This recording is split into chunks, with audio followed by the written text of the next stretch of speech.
నటసింహ నందమూరి బాలకృష్ణ 100వ cinema Gautamiputra Satakarni theatrical trailer release అయింది. కరీంనగర్ కోటిలింగాల ఘాట్లోని కోటేశ్వరాలయంలో బాలయ్య పూజలు చేసి కరీంనగర్లోని ఓ థియేటర్లో 100 మంది అతిథుల మధ్య వేలాది మంది బాలయ్య ఫ్యాన్స్ ఆడియన్స్ మధ్య ట్రైలర్ చాలా గ్రాండ్గా రిలీజ్ చేశారు. 2 నిమిషాల 20 సెకండ్ల డ్యూరేషన్తో రూపొందించిన ఈ మూవీ ట్రైలర్ శాతవాహనుడి కాలాన్ని చూపించింది. బాలయ్య రాజసం పలికిన డైలాగ్స్, ఆయన ఆహార్యం అదరోహ అనేలా ఉన్నాయి.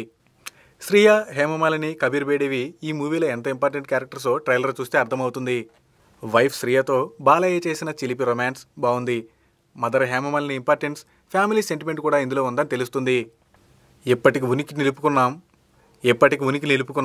ఇక ఉనికి చాటుకుందాం. నూతన నిర్మాణమైన భారత రాజ్యాన్ని పరదేశపు నెత్తుడితో ప్రక్షాళన చేద్దాం. దొరికిన వాడిని తురుముదాం, దొరకని వాడిని తరుముదాం. ఏది ఏమైనా దేశం మీసం తిప్పుదాం అంటూ బాలయ్య చెప్పిన డైలాగ్ నవ్వుతో నా భవిష్యత్. Krish taking, high technical CG work, భారీ వార్సీన్స్తో రూపొందించిన గౌతమిపుత్ర శాతకర్ణి ట్రైలర్ ఓ రేంజ్లో ఉంది. సాయి మాధవ్ బుర్రా రాసిన డైలాగ్స్, బాలయ్య పలికిన తీరు కానీ, ఆయన పలికించిన హావభావాలు కానీ అద్భుతం. ట్రైలర్ చూసిన బాలయ్య ఫ్యాన్స్కి పూనకాలే. ఇదే నెలలో ఆడియో జనవరి 11న సినిమా రిలీజ్ కాబోతుండగా ఈ ట్రైలర్ ఏ రేంజ్ రికార్డ్స్ క్రియేట్ చేస్తుందో చూడాలి.